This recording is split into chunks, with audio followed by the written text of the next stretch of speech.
Hi friends, എല്ലാവർക്കും D K വേണ്ടി പുതിയ വീഡിയോയിലേക്ക് സ്വാഗതം. അപ്പോൾ ഇന്നത്തെ വീഡിയോ എന്ന് പറയുന്നത് നമ്മുടെ ഒരു സ്പെഷ്യൽ താള് കറിയാണ് കേട്ടോ. അത് നമ്മുടെ ചേമ്പിൻ്റെ താളാണ് കേട്ടോ. അപ്പം അത് ചെറിയ പീസാക്കിയിട്ട് കുറച്ച് മഞ്ഞൾപ്പൊടി ഇട്ട് അടച്ചു വെച്ചൊന്ന് വേവിച്ചെടുക്കാം. താള് കറി ചേർക്കാനുള്ള അരപ്പ് തയ്യാറാക്കിയതാണ്. ഇതിനകത്ത് ചേർത്തേക്കുന്നത് എന്താണെന്ന് വെച്ചാൽ കുറച്ച് തേങ്ങ എടുത്തിട്ടുണ്ട്. വളരെ കുറച്ച് മതി കേട്ടോ, ഒരുപാട് തേങ്ങയൊന്നും വേണ്ട. കുറച്ച് മാത്രം നമ്മുടെ സാമ്പാറിലൊക്കെ ചേർക്കുന്ന പുളിയില്ലേ, ആ പുളി ചേർത്തിട്ടുണ്ട്. വളരെ കുറച്ച് മതി കേട്ടോ. ഒരു 3-4 അല്ലി ചെറിയ ഉള്ളി ചേർത്തിട്ടുണ്ട്. കുറച്ച് മുളക് പൊടി, ഇത്രയാണ്.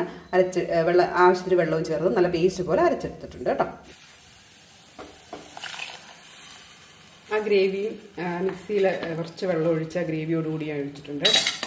ഇനി നമുക്ക് നന്നായിട്ട് ആ ഗ്രേവി അരപ്പൊക്കെ നന്നായിട്ടൊന്ന് വെന്ത് വരണം. നമുക്ക് ഉപ്പും കൂടെ ചേർത്ത് കൊടുക്കണം. അപ്പോൾ അരപ്പ് തിളയ്ക്കുന്ന സമയം കൊണ്ട് നമുക്ക് നമ്മുടെ അതിന് ചേർക്കാനുള്ള കടുകൊന്ന് തളിച്ച് വെക്കാം. കുറച്ച് വെളിച്ചെണ്ണ ഒഴിച്ച് കൊടുക്കുക. നമുക്കതിനകത്തേക്ക് കടുക് ചേർത്ത് കൊടുക്കാം.